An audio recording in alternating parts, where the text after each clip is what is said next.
welcome once again. Now, normally I've noticed that when we've had these things, it's invariably been the day before a change of government. Did you notice that? It's true, we had Nick Robinson and the night before Boris disappeared. And so this is unique because now it's the night after a change of government. Well, I wasn't, that's why I'm not having another one quite quickly. Oh, okay. Fair enough. I would. It's okay. Well, I mean, yeah, that's true. But so it's a great pleasure to introduce Baron Paton of Barnes, or Christopher, as we're going to say. Now we're doing this as ever. This has been recorded, but it's not live, but it will go out on our YouTube channel. So you will all have immortality, but you already have immortality, so it doesn't really matter. And when we had Julia Gillard, was it a few weeks ago, the place was full of Australians. Remember that? We had Jane McQuitty doing on wine tasting, it was full of alcoholics. Remember that? I'm not quite sure what you all are, but no doubt as we switch to questions as we'll go along, we'll discover what you all are. But given that Chris's reputation is international and his career is it could be absolutely anything. Now, first thing is you've just written your book, Hong Kong Diaries. Anyone got a copy here? Anyone like to lift it up? Show it. Okay, it's quite heavy, isn't it? It's quite big. It is big. It is very big. I have read it, and you will be able to. Your copies will get signed, and it is an absolutely cracking good read. So, and so we want to talk, Christopher, a bit about that, obviously, because is it fair to say that was the kind of the best, most exciting period of your life when you were in Hong Kong? Sure, yeah. Not necessarily the most exciting, because some of the times I enjoyed when I was after the Good Friday Agreement in Northern Ireland, reforming the police in Northern Ireland were quite exciting, because obviously when I got there to do the job, and there were 4 policemen waiting for me to look after me. Is this in Hong Kong or Northern Ireland? This was in Northern Ireland. Oh, right, I said to them, look, I can't be responsible for reorganizing and reforming the police and drive around with 4 RUC officers. So the permanent secretary in the department then said, but you know, you're going to be putting yourself in the hands of the IRA and the provisionals and the paramilitaries. And I said, well, that's what it's got to be. It would have been impossible to have gone to public meetings with 4 policemen. Oh yeah. Anyway, but it was a terrific job in Hong Kong, both because of the excitement of being, as it were, the mayor of a great Asian city, and because of the difficulties, which was a big moment in our history, of negotiating the handover of Hong Kong to the Communist Party in Beijing.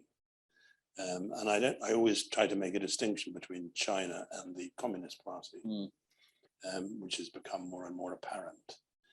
So it was terrific fun, and quite a strain. My children, 2 of them were, one at university and one was at cookery school, became a journalist. The other one did all her secondary education in Hong Kong, had a great time. We had 2 terriers, 2 dogs, and all of us had a lot of fun. No, we've heard about the dogs. Yeah. Yeah, whiskey and soda.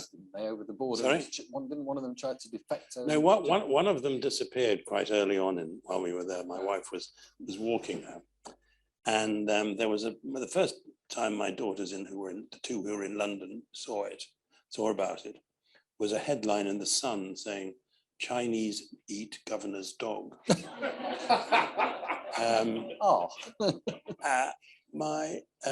One of my great friends was the Australian foreign minister, talking about Australians, Gareth Evans, and he was visiting Hong Kong at the time. And Gareth Evans has a sense of humor, which is fatal in politics. And he was talking to a group of Australian journalists, obviously after wine had been taken, in a bar. And he was asked about this, and he said, well, it's well known. He said that Deng Xiaoping always has at least 2 puppies for breakfast. And this was written down faithfully and appeared in the Australian press. And one of my most prized possessions, I framed it, and it's on a lavatory wall, was the exchange in the Australian Parliament in Canberra between Gareth Evans and Australian MPs, in which Gareth Evans was trying to justify this and put it in a sort of broader context and explain that it was only a joke after all. Yeah, yeah. Australian, and we've heard parliaments are robust in their language. They are indeed, as I'm sure your recent guest was. She told you. did. She did. Running the Wellcome Trust after that is pretty straightforward, I would think. Unless you meet British scientists. Yeah, no, some of them eat 3 puppies for breakfast actually, but no, don't quote me on that. But so I mean that the first thing is the enjoyable bits. I'm incredibly jealous about that. It sounded fantastic. You had everyone. You got George Bush, Kissinger, every head of state gone. Anyone knows Elton John, Jackie Charlton, but you didn't get the Pope. Why didn't you get the Pope? He was otherwise engaged, and we didn't have a prayer breakfast that 5 years. No, I mean he was one of the few who didn't come. Okay. You had Mother Teresa. The church is just to be serious for a second. Okay. For a second, the churches in Hong Kong, the Christian churches in particular, Catholic Church maybe in particular, were incredibly active in politics and in civil society. I mean, my wife, who was extremely busy, I couldn't have gone to Hong Kong without her agreement. She'd been a practicing barrister with family law and had to give all that up. But she got involved in a lot of things that interested her, like hospice care, like helping deal with street sleepers, like helping with changing attitudes to mental health, to Down's syndrome and so on. That kept her very active, but it was interesting how many of those voluntary organizations were run by churches or church groups. And when you left, you had the Nelson Mass, I think, was it? Or, yeah, when I left, the last but one Sunday, we went to Mass in a different church than one we normally went to, which surprised me, in the New Territories. And I drive up to the church, and seemed to be a lot of cars outside, which I couldn't understand. But I went in to be confronted by a full orchestra and choir and 4 or 5 of our favorite parish priests in Hong Kong. And some friends had organized for the Mass that morning, sung, to be my favorite Mass, which is the Haydn Nelson Mass, called the Missa in Angustiis, which is literally Mass in time of trouble. It was actually written probably at about the same time as the Battle of Trafalgar, but it was extremely moving, and making a speech afterwards was one of the more difficult things I've had to do in my life. It sounds like, I mean, we'll come on to the kind of the end of those days in a minute, but I mean, let's talk about, I mean, the serious stuff. So this is Hong Kong that is going to have to be handed over. That's going to happen. And the history of our post-colonial relations is often quite tricky, but normally we hand it in some way to a successor back to the government that will be Kenya or Nigeria or whatever. This is different. Is there any equivalent in our history of handing it over to a different power? Not really, because Hong Kong was certainly the only large colony. We always used to try to get around using the word colony and call it territory. The only large colony which had been acquired in absolute, in the usual imperialist way, partly as a result of the Opium Wars. Yes. But part of it was acquired later in the 19th century on a lease. At the time, it was thought too much of a push to destabilize the Qing dynasty. So they only asked for a lease, not a grant of the land. So it was always going back to China. And I guess when people like leasehold talk about 99 years, they think it'll never come up. Well, it did in 99 years after 1898. So we were never in a position where we were doing the normal colonial job of putting together, assembling all the bits that you associate with a liberal society, with a democracy, and putting them on the launch pad, bicameral legislature, democracy, rule of law, judges in wigs, so on and so on. And light the blue touch paper and blast it off and hope it'll go into independent orbit as an autonomous, independent country. This was different. We were always having to prepare it for going back to China, and therefore for docking in outer space rather than being on its own. And there were occasions in the 1970s, for example, 60s and 70s, when the British government was talking about pushing democracy rather faster, indeed pushing it at all in Hong Kong. And Zhou Enlai and other Chinese leaders were absolutely adamant in saying, but you can't do that. If you do that, people in Hong Kong will think that Hong Kong is going to become independent like Singapore or Malaysia. And that's not the point. It's coming back to the motherland, so-called. The interesting thing about it all is the way that Chinese look at it now. I mean, the fairly comprehensive and even vengeful assault on Hong Kong's liberties in the last year or two has included what Stalin called engineering the soul, trying to change the school curriculum in order to encourage right thinking by kids. And one of the things they've done is to rewrite the history books.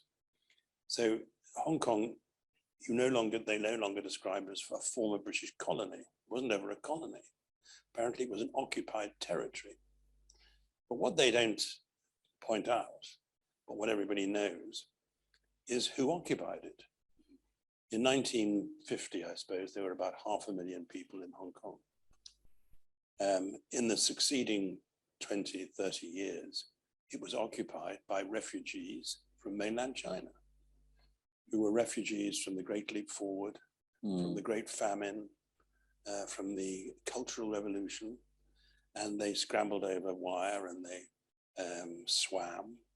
And in the case of Jimmy Lai, who they're now trying to keep in prison forever, in his case, he stowed away aged 12 to get to Hong Kong.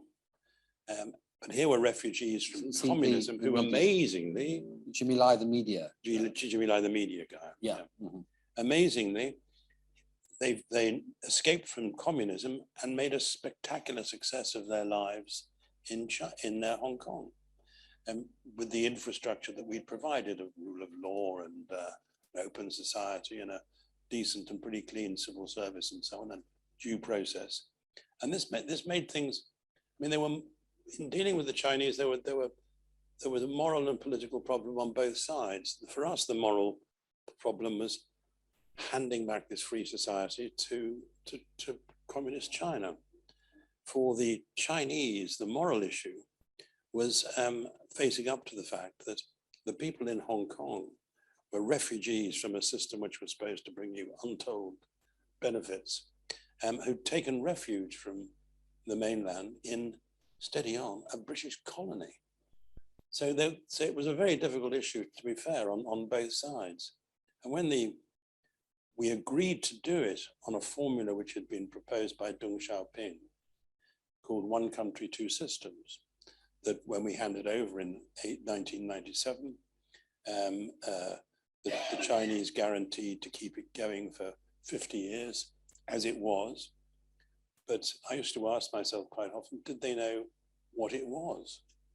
Deng Xiaoping had said, you'll be able to go on gambling and dancing and so on, no problem about that.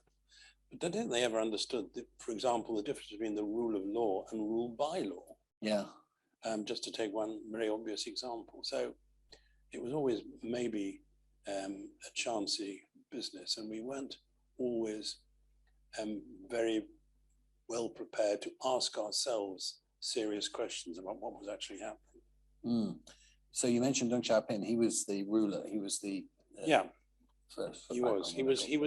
He followed Mao, not precisely. Mao had a designated successor who called Hua Guofeng, and there was another one called Hu Yaobang, but they were pushed aside by Deng, who was a wily and tough operator. He'd been imprisoned, sent into the country by Mao, but when Mao died, he came back and was very wise and much wiser than the present emperor of China. Come on to him. Yeah. And you went through some presumably slightly off-color jokes. It wasn't quite clear if he was dead or not when you.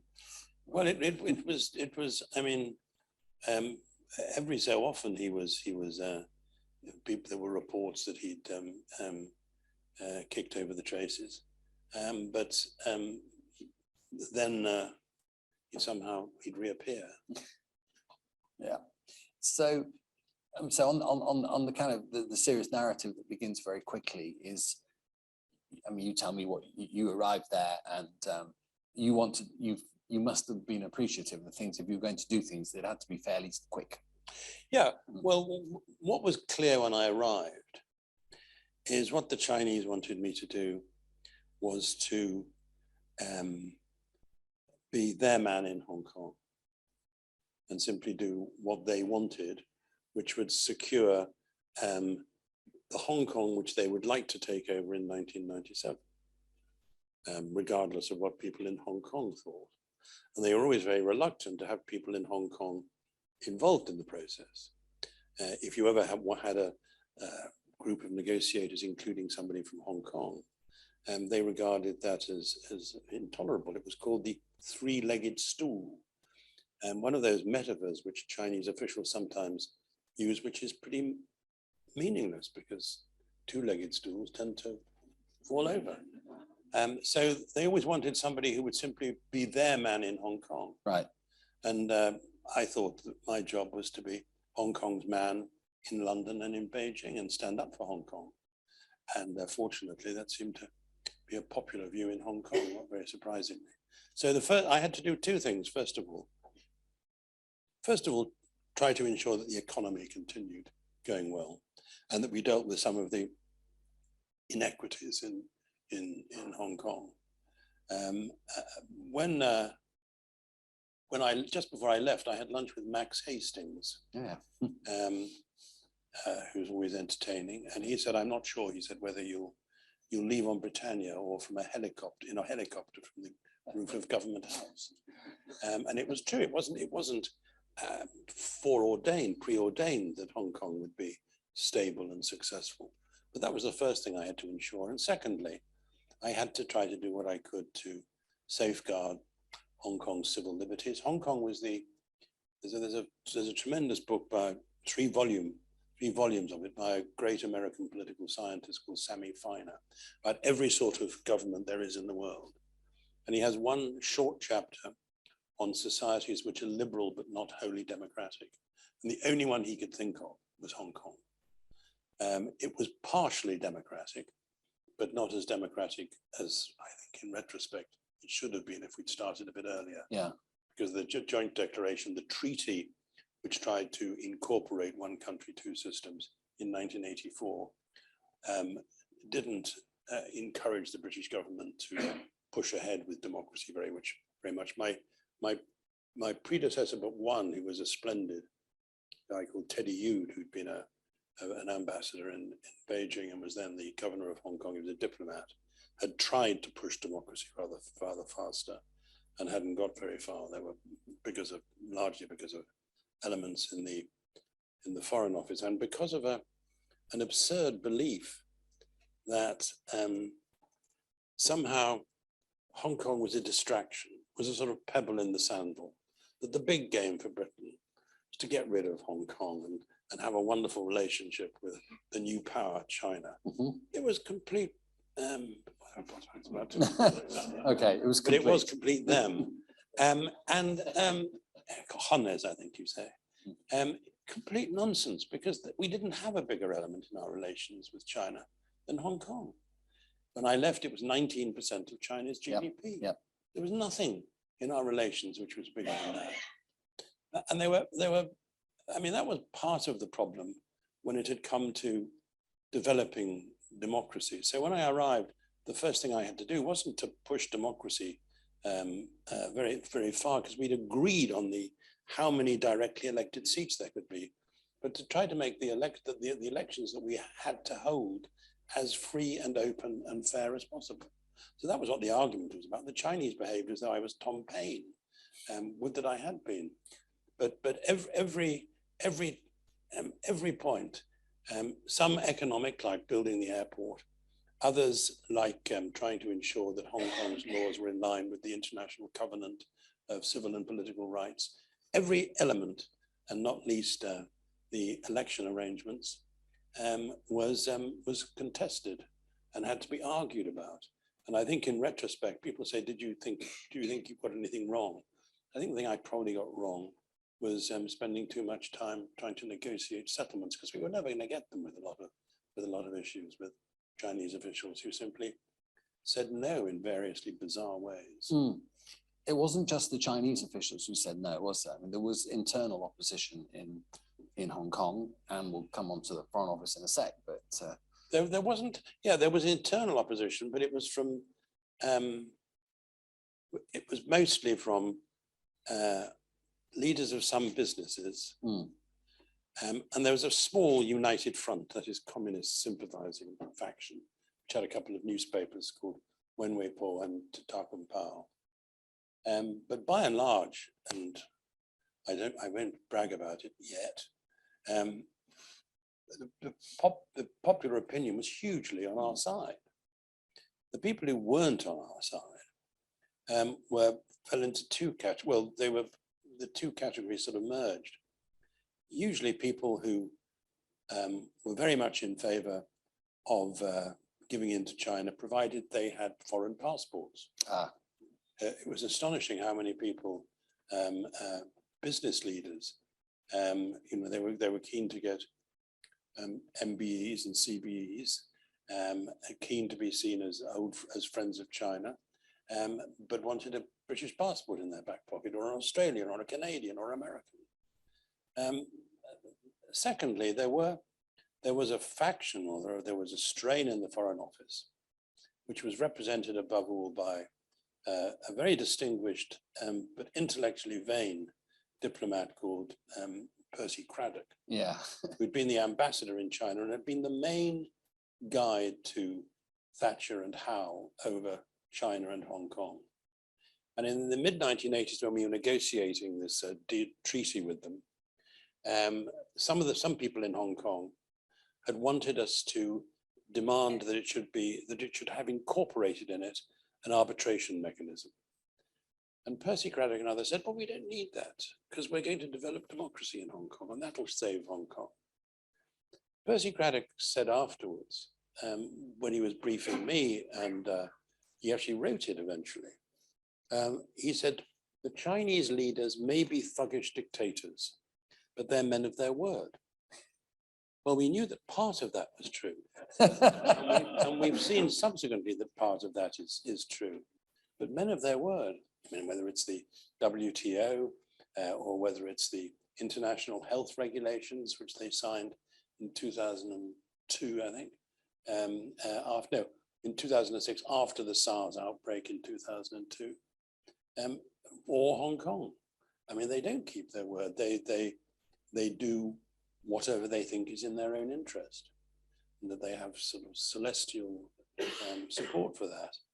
So there was this faction in the Foreign Office which thought that we shouldn't ruffle China's feathers, and it gave some sustenance to those businessmen who thought you could only do business in China if you avoided having a row with China.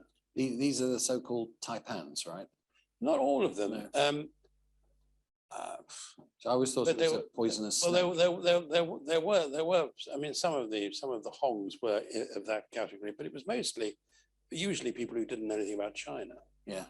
I had one or two chairmen of companies who'd been British politicians, cabinet ministers, who would say that wouldn't bother about all this democracy stuff. You know, we've got a deal coming up for GEC or for cable and wireless or whatever, and you'll put it at risk if you do.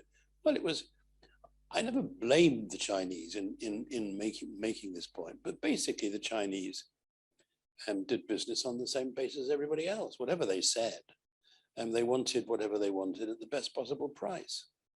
But there continues to be a view, which occasionally is borne out by the way they behave and the way you fail to react, that you couldn't do any business with China unless you accepted their narrative of events and avoided annoying them. Okay, I mean, the Chinese started to use very insulting terms about you, which I think you revel in, don't you? Or yeah, the one which is people find most mysterious. I mean, I was called a sinner condemned for 1,000 years, Yeah. or even 1,000 generations. I was called a whore. Yeah. That's And there. they said they made references to my relationship with President Clinton, which I didn't, of course, entirely understand. And they called me a tango dancer. Oh, yeah. Yeah. And they called me a tango dancer because I'd once been asked in a press conference whether I was, whether I would negotiate about, I can't remember what it was now, with the Chinese. And I said, well, fine, but it takes two to tango. Oh. So I became the tango dancer. Well, But these things are not always long lived. When I went from being in Hong Kong, first of all, to a job in what I was referring to in Northern Ireland, and then I became the European Commissioner responsible for external relations. So I was responsible for our relations with China, for example, and with Pascal Lamy was responsible for Europe's negotiations with the Chinese about joining the WTO. And then it transformed my status in China. And I remember a very nice, actually, Chinese foreign minister. He was a very nice guy called Tang, who came to see me in Brussels. And he walked into my office and he looks at a row of pictures on my wall of my daughters. And he said, your daughters? So I said, yeah. So he said, how come? He said, such beautiful daughters have such ugly father. And I thought the Chinese ambassador to the EU was going to disappear under the table. This was obviously meant to be a make-up session. Yeah. And he said, the minister's making a joke, the minister's making a joke. Anyway, the minister went on to say that this time he said, Bang Ting Hong, which is my nickname in Cantonese, back this time we must cooperate. So I said, but that's what I wanted to do last time. Ah. And he then, during the course of the meeting, he had lots of notes, and he produced a page and read it very carefully, and it said that the Chinese leadership had considered my position. And they had decided that I was a force of concord, not discord. Yeah. So afterwards, this was obviously a very significant moment. The 1,000 generations or 1,000 years had been forgotten. This was remission. So afterwards, the Chinese #2 in their embassy phoned up my chef de cabinet in Brussels just to check that he'd taken the words down correctly, because they wanted to know that I was no longer a tango dancer. I thought we'd at this point just break it up slightly, just a little bit, because you yourself, of course, are quite capable of making waspish comments, I think, about people in your Really? book. You are, yeah. So I thought we'll see if you can spot the character. Okay, these are your quotes. Well, you've already done one. This clever, conceited, acerbic man puts my back up. I think you've got that all in one. Percy Craddock. Yeah, you got that one. Okay. The late Percy Craddock. Indeed, I think some of these are late, actually. How about this one then? Despicable old bore, but does he matter anymore? Give you a clue. Spent too long in a mega sulk. Who's that? Ted Heath. Yeah, very good. Ted Heath, very good. Okay. All right. See, this is more difficult. See if we can do this one. Okay. This is a local Neanderthal businessman who is a reminder that seriously stupid and unpleasant people can make a lot of money. Oh, yeah. He was the one who, in effect, said that democracy in America had gone wrong when black people were. That's the one. That's the one. Yeah. Okay. You win that one. He's actually called Philip Toes. Philip Toes. Philip Toes. He was yeah. the one also who offered anybody who shot me £5 million. Oh, really? Right. Okay. That's not very funny. Okay. All right. I'll try this one then. Okay. He always has an annoying habit of simply repeating his own arguments and not listening to other people's. Michael Howard. Yeah. Very good. Okay. He's actually not at all a bad man. A rather nice man. He's got a very nice wife and family. So nobody with a very nice wife and family can be bad. And I was agreeing with him in the House of Lords yesterday about the despicable Northern Ireland Protocol. So he's okay. But he was bad on visas and passports, and we had a big battle to produce what's now called the British National Overseas Passport Scheme. And we had a big battle on getting visas as well as passports for people who were very often South Asian, who'd worked for the garrison for years. And we did this in other colonial territories, we weren't very good at looking after the people who looked after us. And if you look at the history of colonial civil servants' pensions, it's exactly the same. We're not as good at that as we should be. Okay, two Yeah. more, two more. See, I do this one there. I like this one. He's a real chump, a retired soldier who makes you wonder how we've ever won a war. Okay. Was that the head of the Yeah. Chamber of Commerce? Yes, yes, absolutely. Yep. So you did write these. Okay. Yeah. Brigadier Ian Christie. And an easy one then. This is a visitor. He wasn't what's called a thinking soldier. No, one of the modern ones, who went to university and things like that. No, okay. How about this then? He's decided to embark on the life dressed, behaving. He's decided to embark on life dressed and behaving as though he's playing the part of an upper class twit in an Ealing Studios film. Jacob Rees-Mogg. Well done, very good.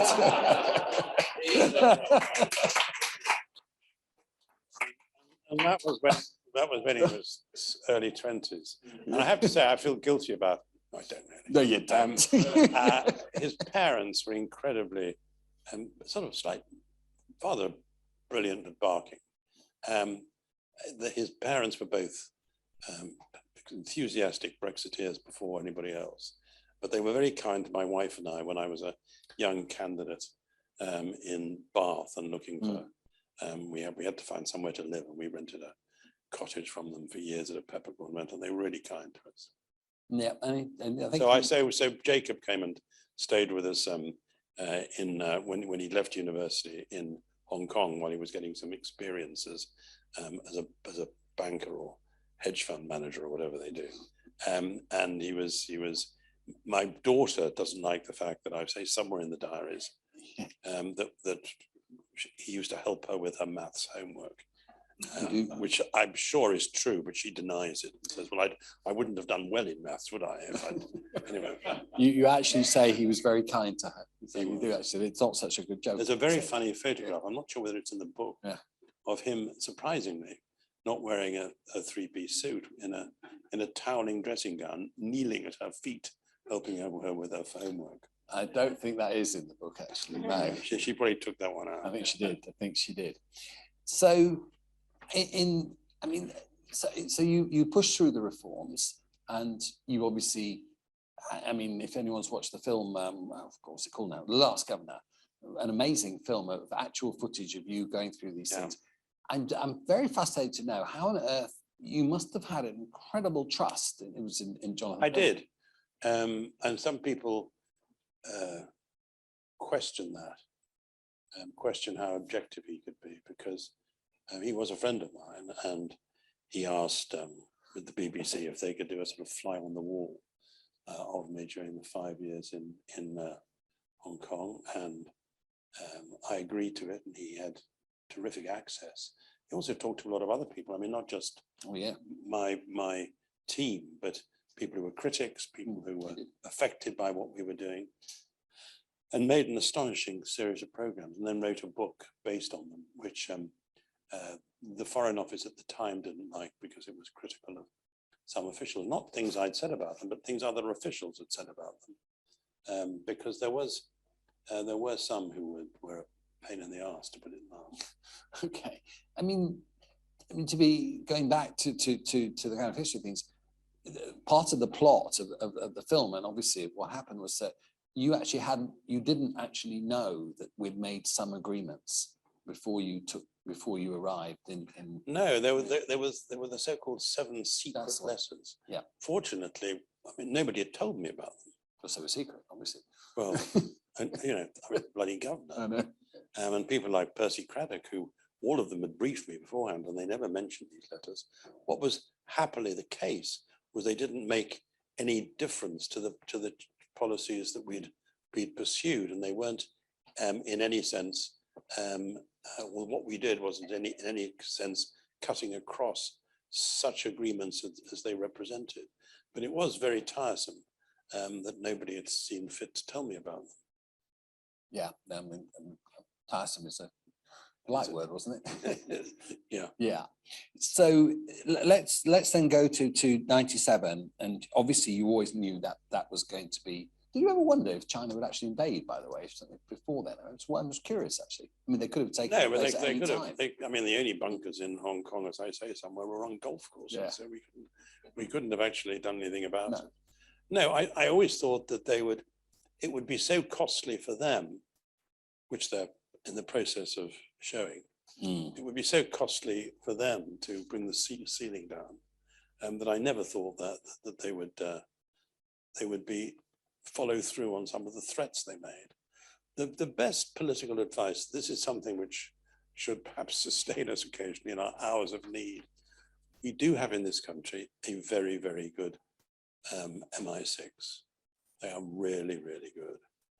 And the advice that I had consistently from MI6, it was the same when I was in Europe, looking at the Balkans or whatever.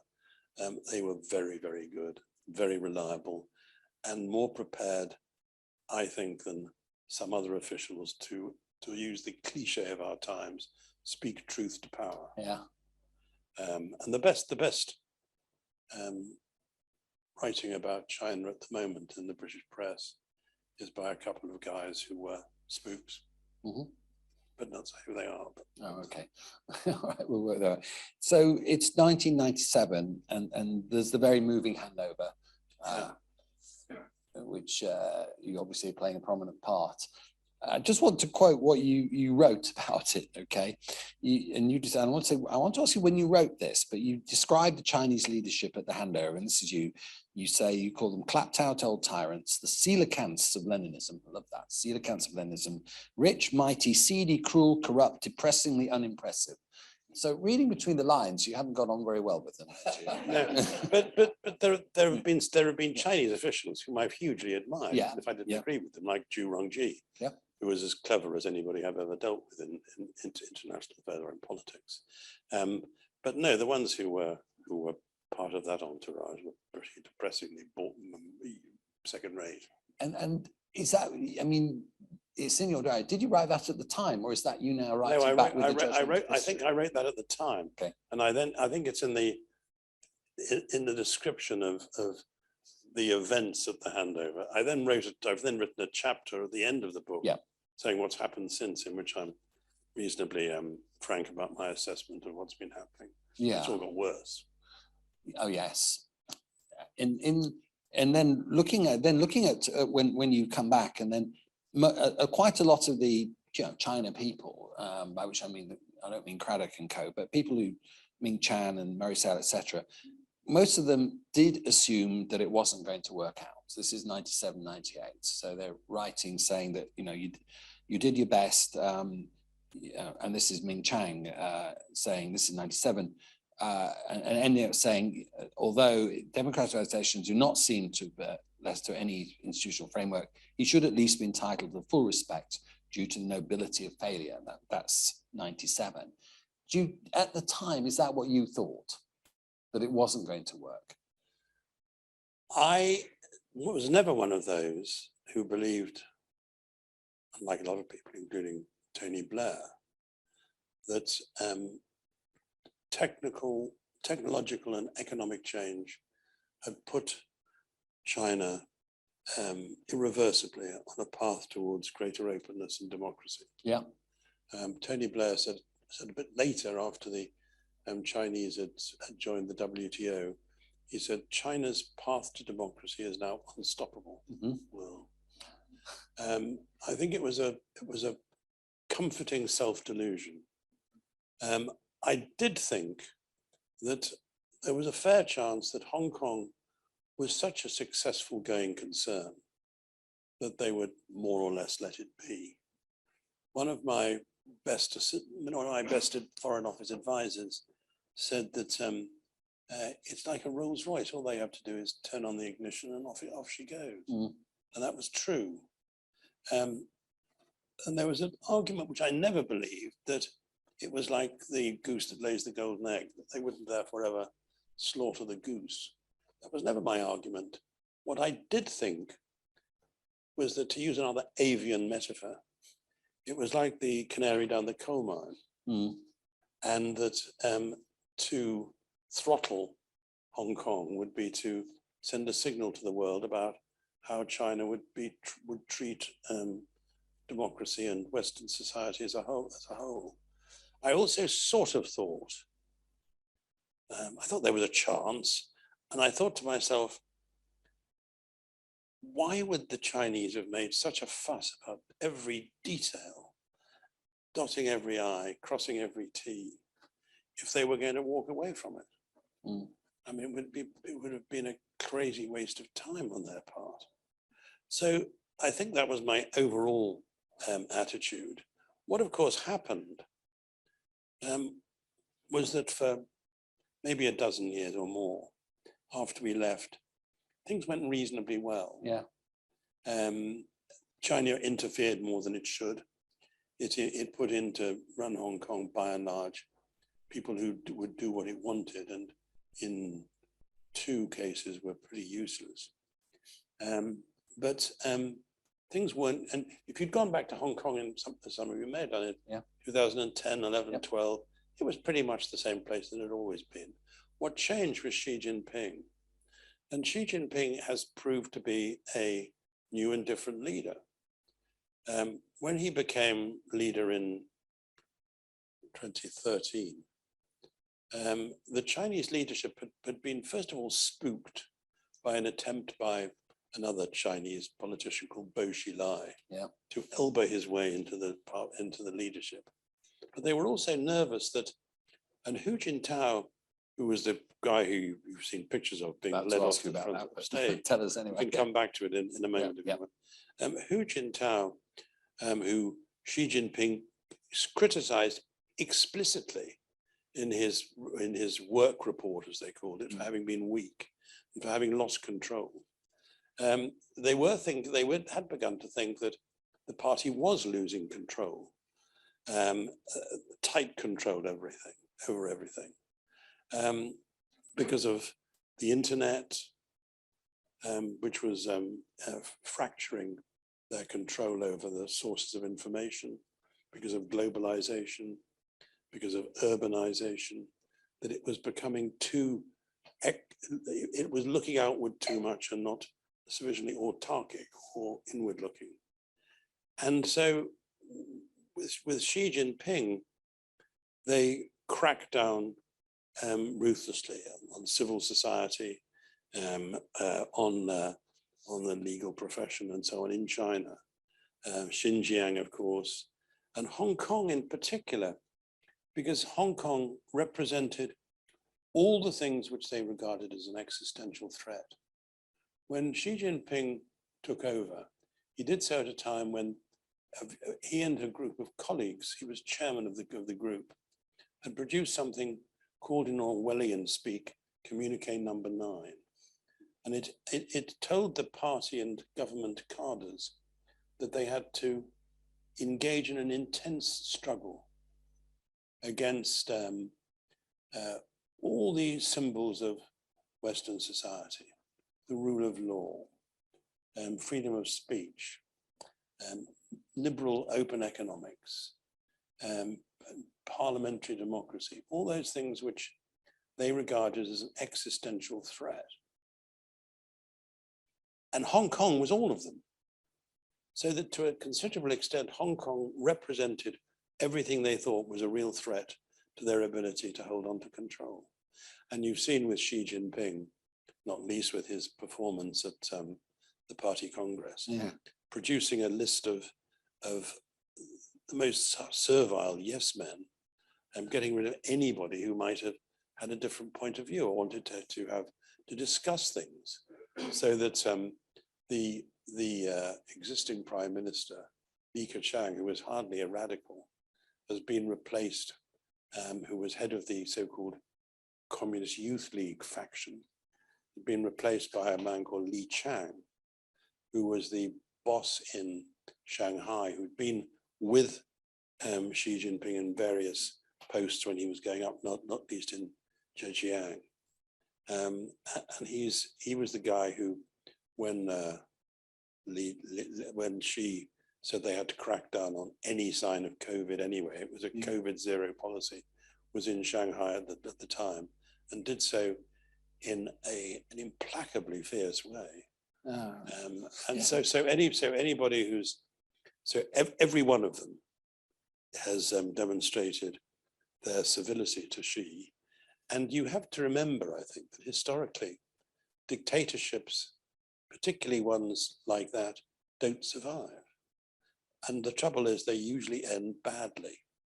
Because the other thing he's done is to crack down on private sector, which was, after all, in the last few years, the main source of growth in China.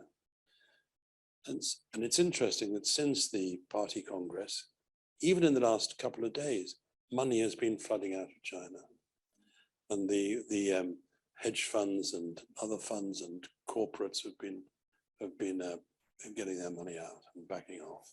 Because it's obvious to them that there's a very, very good piece written by the president of the European Chamber of Commerce, who's no hawk on China, has lived there for 40 years and has just done an interview saying, in effect, that's it as far as Chinese growth and so on is concerned. Really? Huh.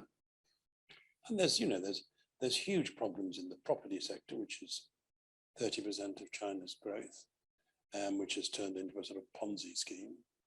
There are real issues with overseas, with debt as a whole, with most of the loans going to state-owned enterprises. But it's the private sector which has produced 50% of the tax take, 60 or 70% of the growth, 70 or 80% of the innovation. But it's the private sector which is being clobbered because it's seen as a threat. And a lot of this comes from Xi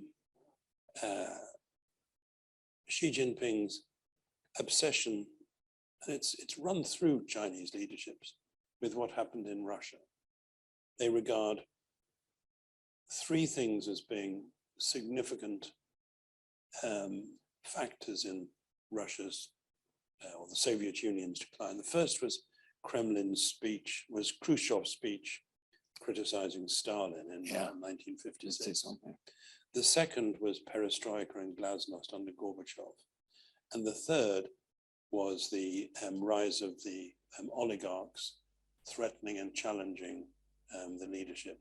And that's thought to be one reason why they've been so tough on people like Jack Ma and Alibaba and the other tech billionaires.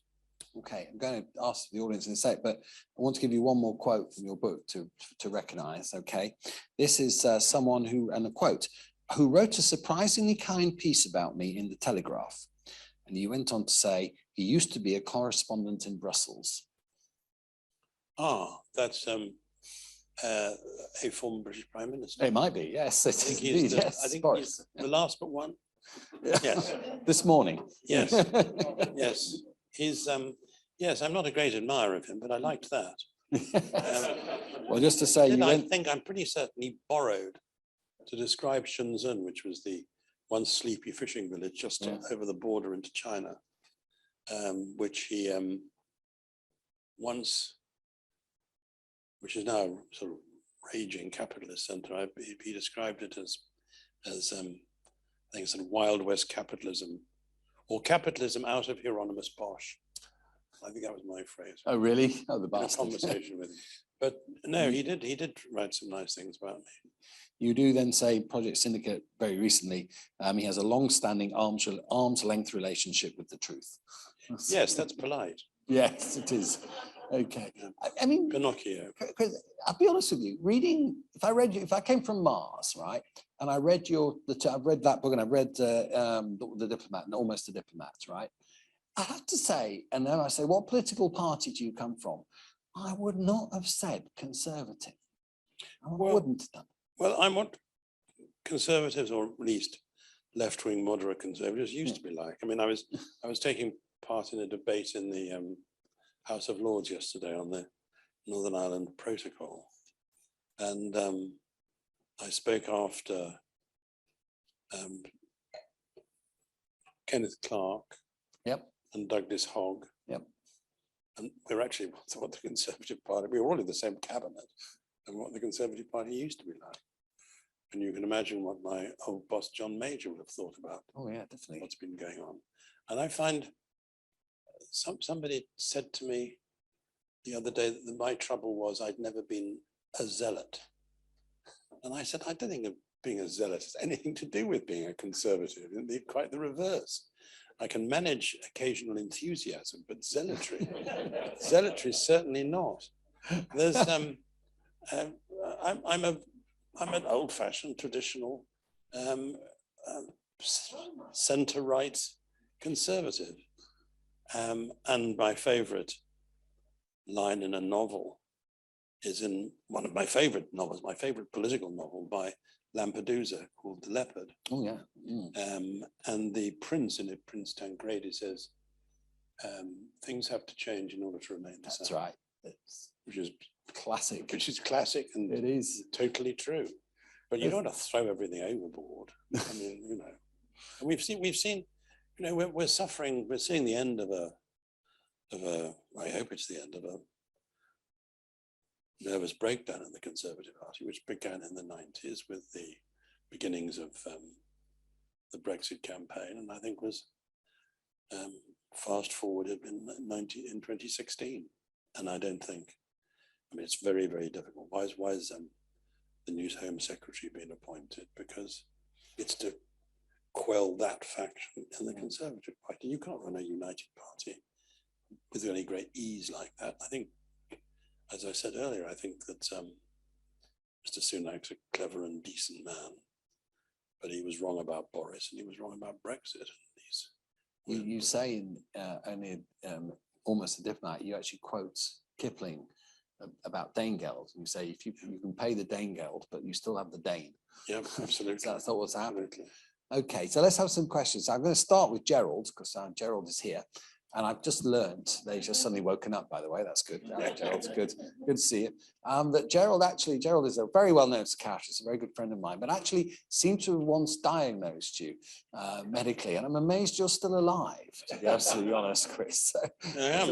A long time afterwards, we used to live in flats alongside one another and just next to Westminster Cathedral. And I'd been in the House of Commons, I suppose, 2 years as a young MP, and you know, pretty tough life, late nights and so on, not like today. And I woke up one day with terrible stomach pains, and eventually we got the GP agreed to come around, even though I was a Conservative. I'm hardly joking. He pressed and prodded and said he thought it was colonic spasms caused by stress. And the colonic spasms caused by stress continued for about a year. And what I was doing, which Gerald eventually didn't himself twig, but realized there was something more than colonic spasms caused by stress. And he got me into Barts, and it was my appendix had been burst, and I'd been walking around with a burst appendix for a year. So if anybody had punched me in the stomach, I'd have probably finished there and then. Yeah. And I was operated on by a friend of Gerald's called Jerry Gilmore, who was apparently people told me afterwards was very often up rather late at night, but I didn't know that when he operated on. Sure, it wasn't. He saved my life. Oh, he saved your life. I thought he was the one who got it all wrong. Okay, Gerald, your question, sir. Oh. Use the mic, Gerald. Use the mic. You've got the mic, so you've got to ask questions. Actually, as some of you know, I have an interest in functional gut disorders, and Chris was opposite with the pains, and the GP said there's nothing wrong. The memory I have is that Princess Diana's wedding in St. Paul's, and you and Lavender and the girls came over, and we had a crappy little TV, and suddenly, Chris, you got up and left. Oh, and it was just at the time when the lady in blue, Margaret Thatcher, appeared there, and I just thought, well, no, this can't be it. All right. You actually say lots of nice things about Mrs. Thatcher in your book. Yeah, interesting. She is a good example of how you can have very strong views, and a lot of you have views I didn't agree with. But she recognised that if you can argue your corner, and she didn't think you were completely barking, but thought you were reasonably competent. She wanted you in the team, but also she was incredibly supportive when I was in Hong Kong. And in some ways, which, I mean, she would come to Hong Kong, there'd be businessmen saying, of course, Mrs. Thatcher, if you'd only, say that the governor's getting it all wrong and should go, I think there'd be a lot of money available for your foundation. I mean, it was as brilliant as that. Of course. And she never had anything, never had any bit of it. But she did one thing, which when I've told people it, some of them think, oh, what a soppy, ridiculous thing to do. I've always thought it was a very, very good example. And I don't want to get involved in things in gender abuse. I thought it was a very good example of feminine intuition.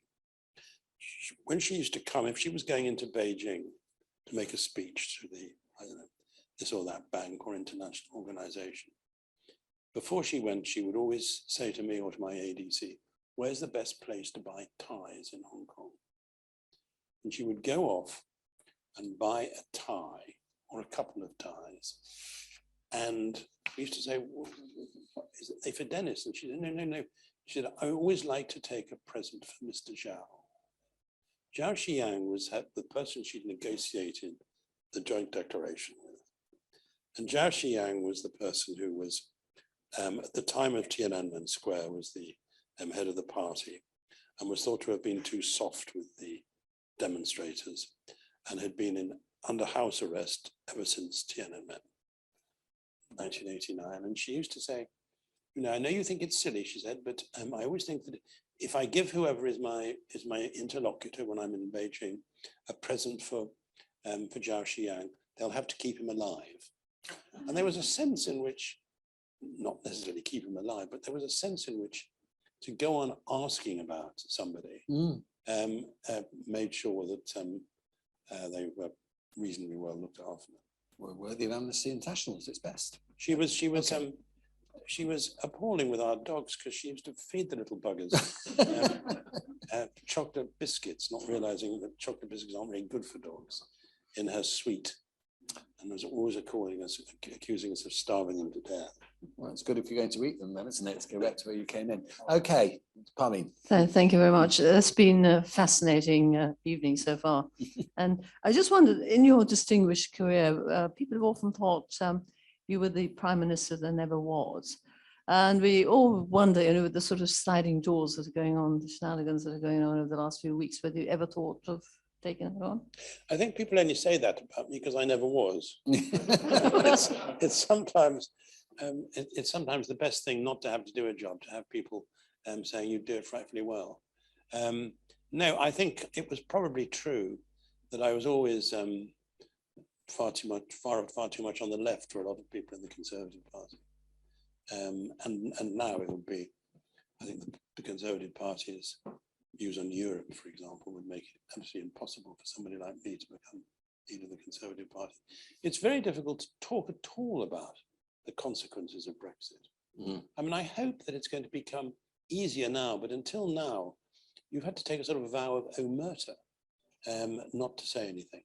But the truth is, one very simple fact, which the last governor of the Bank of England, Mark Carney, said the other day. In 2016, when we left the European Union, our economy was 90% the size of Germany's. Now our economy is less than 70% the size of Germany's. Discuss. Of course, we've had to go through the COVID pandemic. So has everybody else. We've had to deal with a war in Europe and its consequences for energy prices. So has everybody else. And you can't make lots of claims that what Brexit would do. And then when it turns out that lots of other strange things have happened, say they have nothing to do with Brexit. So, but I mean, I'm not ever, I guess, I'm now all too old. I'm now 78. I don't think I'm ever going to live to see the day when we'll be members of the European Union again. But I do think it's that any sensible government would be trying to repair our relations with Europe. And it is not an unreasonable middle-term ambition to be part of the single market and the customs union again. Because we're looking ourselves out at the moment of our biggest market and our biggest neighboring market. And you're not going to replace what we've been doing in France and Germany and the Netherlands with a marginal increase in trade with Australia, which we may get by lowering our food hygiene standards and so on. I mean, it's poppycock. I know. I'm glad you mentioned Germany. I became a German citizen last week, so I'm not going to have to queue anymore, like the rest of you. Well done. Thank you. Yes. Well, as you know, that's a course pursued by many people, including Boris Johnson's father. Well, he became a German citizen. He became a French citizen. Oh, French citizen. Okay, well, good luck for them. Now, I'm always in trouble because I favour the right because I see that way because I'm looking at you. So I'm going to favour the left now. So over there. Hi, I'm Cecilia. I'm very happy to see you here. I'm from Hong Kong. So you have 3 very beautiful daughters. Every one of us in Hong Kong know it. Yes, and we recognize it. You have 3 very beautiful daughters. Now, can you do some favor for the Hong Kong people? As you have mentioned here, I like it very much for the BNO visa. You did a lot. You tried to help. I understand it fully. But the difficulties we have is after you left, and when we try to, for those who we have British national overseas passport, when we try to renew it, we have difficulties. And then we went to the passport office, and then they persuade us to have the Hong Kong passport. But people here do not understand Hong Kong passport. They don't, because they don't understand 2 systems.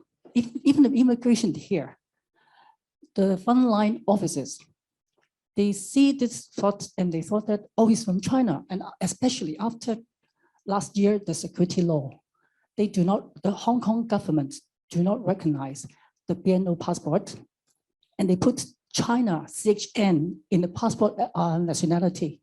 So could you please, it's within your capacity, tell the immigration officers that most of them are British national overseas, and you can check the expired passport. They don't know. They thought that we're from China. There's about, let the governor about answer. 3.5 million BNO passports holders.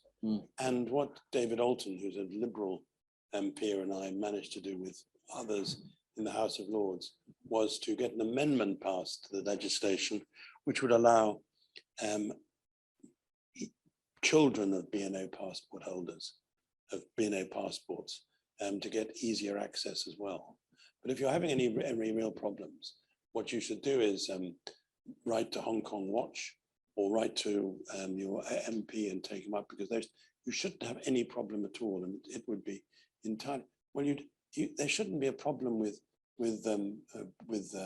British immigration authorities if you've got a. Yeah. Okay. If you haven't got a BNA passport. Okay. When you're talking about people who don't have a BNA passport, well, it's very difficult in retrospect to give people passports, for example, who weren't living in Hong Kong when we were responsible for it. I mean, that's a real problem. Yeah. But anyway. Yeah, I haven't had the problem described like that to me before. I've had all sorts of other problems. Okay. But I don't think if you haven't qualified by now for a BNA passport and you're living in Hong Kong, it's quite difficult for us to retrospectively give you one. Though they're also. Okay. I think.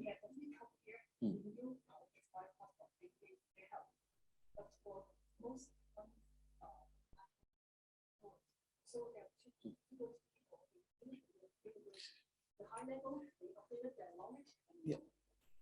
Okay. Okay, I will make that point to. I mean, I have to say that in my experience recently, my family's experience recently trying to get a new passport, and problems with the passport office aren't only things which are faced by people coming from Hong Kong. But anyway, I follow your point now. Okay, gentlemen, Yeah, gentlemen in so front. Tim Oliver, I slightly off the discussion, but talking about Mrs. Thatcher, it brings it back into the concept. She was a scientist, and I've always admired the science that she led the country in the first attempt to persuade the Americans to do something about global warming. And I read a book, which I don't know whether it was true or not, that she was actually pushed out of it by her Chancellor of the Exchequer, that somehow he got together with the Americans. No, not that. No, I think that's true. Uh, The argument she had with Nigel Lawson and with Geoffrey Howe was about whether or not we should relate our own currency or work so that our own currency pursued the Deutschmark in the currency markets. And that was what was the problem there. There was never any problem about her views on climate change. But you're quite right. She was a chemist from Oxford. Yeah. Unlike anybody else, I was the environment secretary, so I got a first row seat.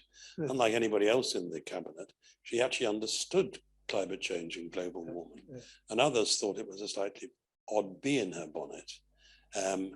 But she was very proud of understanding of being an Oxford chemist, and she had a photograph of Dorothy Hodgkin on her study wall. Never, I think, recognizing that, as well as being a distinguished scientist, Dorothy Hodgkin was a member of the Communist Party, which you wouldn't have expected her to have been celebrating in that way. But she actually made a speech at the UN General Assembly in, I think, 1989, I got the year wrong, on climate change. I mean, not on other issues. So she understood it, while others were saying, "Oh, it's nonsense. It's a hoax. We shouldn't take it seriously." But it was a bit like King Charles, who was way ahead of other people on the issue, and people used to regard him as a crank for talking about the environment in the way that he quite properly did. Okay, we'll do one more question because you've got a party to go to. I have to go. So I think you are next, gentleman there in the front. That one, blue suit. Blue Thank you suit. so much. Actually, I do have a question for you about pattern. As for the transition for Hong Kong, like from the British rule to China, I remember there was a news like years ago about the passport issue. So About what? about the passport, like just like Macau, when we was handed back to China, all the Macau citizens, they were entitled to gain the European passport. But which didn't really happen in Hong Kong. Just want to like how, I mean, one of the report like released from the news says it's because of like some analysis in the UK government that in case or if the Hong Kong citizens were given a full British passport with the right to reside in the UK, then the population for Chinese or like also like Cantonese, like Hongkongese, like, you know, people in the UK will grow by 20%, which would be something that's a bit unexpected and difficult to deal with. Is this true? And how's the decision made? Like, No, I mean, there were huge differences between Hong Kong and Macau, and I'm not sure what the position was of the Macanese in relation to Portuguese passports, but they wouldn't have been able to claim British citizenship, I mean, European citizenship, unless they had Portuguese passports. And while we were in the European Union, if you'd had a B&O passport and right to settle in the United Kingdom, you'd have been able to do what you used to be able to do. No, you can do it, yes. which I used to be able to do, and he can now do, Yep. which is to move around Europe and work in other countries. Nowadays, in order for me to or any other British citizen to spend any time in Europe, you have to get your passport stamped so that people will know whether you've been there for 90 days or not. So, I mean, the changes are because of us leaving the European Union rather than any other reason. Because as you know, we left the European Union in order to take back control and give control to the gilt markets and give control to who knows, the European Research Group. Don't get us going, don't get us going. Right, I need to quickly tell people 2 more things to come along. So next, Henrietta will be talking to Christina Lamb, the world famous Sunday Times war correspondent. That is She's terrific. She is terrific, 16th of November. On the 30th of November, I'm going to be talking to Anthony Beever, the historian, here as well. And I just want to end with Isabel Hilton reviewed your book and said, in the end, you know, what you fought for and what in the end wasn't achievable, but you know, but it will go down. You will go down for this. Was the freedoms he sought were to separate powers, to maintain executive accountability, due process, and independent judiciary, to protest and to publish. Those were well worth fighting for. You know, it's great to have you. It's also just reading both your books, and I recommend people to do that, please. You're just such a civilized person. Oh, it's but you are. You're just such a civilized person. Can I just tell one story about? Please do. My God, yes. Hong Kong and the medical profession, because you quite rightly pointed to the fact that Gerald had been an important part of my life. Yep. Continuing. In Hong Kong, I was really saved by Hong Kong doctors. My predecessor but one, Teddy Yu, who I mentioned earlier, had died in Beijing of a heart attack. And the view at the time was, it was obvious because he'd defied the laws of feng shui. He'd done some work in the garden, which had the water running away from the house, like Chatsworth, and some of the staff said, well, you know, that was obviously what happened. The water was running away from the house, and you know, he's died. Anyway, a few years in my first 6 months in Hong Kong, I got a really bad angina playing tennis against our local general, John Foley, who was the commander of the British forces. And I had an angioplasty, and it all had to be done by a group of very young looking doctors. And there is something about sometimes Chinese people, which makes them look much younger than Westerners. They were all very well qualified, but they looked as though they could still be at secondary school. And they had to do these bloody operations with the whole of the Hong Kong medical, senior members of the Hong Kong medical profession, watching through the screens because they were terrified of losing another governor to a heart attack. So I went through the quite painful business of having balloons up my arteries and having to tell them when it was too painful so they could stop, and then having the angiogram before that, conducted by these terrific young doctors who became then tremendously popular. I mean, every Chinese billionaire who had a heart problem wanted the people to pay the people who'd saved the sinner for 1,000 years from the end of time. So I was very grateful to those Hong Kong doctors and the health service in Hong Kong. As we were there, beneficiary of a lot more public spending, as we put more money into the health service, so the number of people going private declined rapidly because they could see the quality of what they could get for nothing. So much. Brilliant. Thank God you didn't have Roger. Christopher, last quote then. See who's this then. Who was it in your book who stupidly believed that cabbage soup could get him over the flu? That was you. That's what you wrote. About myself. Yeah, I used to, it was what my housekeeper thought as well, but I'd read it somewhere. Yeah. And it's the nastiest diet have, I think, because it does make you, for reasons which I won't have to go to in detail, remind you why the history of many Central European countries was as it was. It's something you notice you're doing. Okay. Ladies and gentlemen, we thank you. Thank you very much.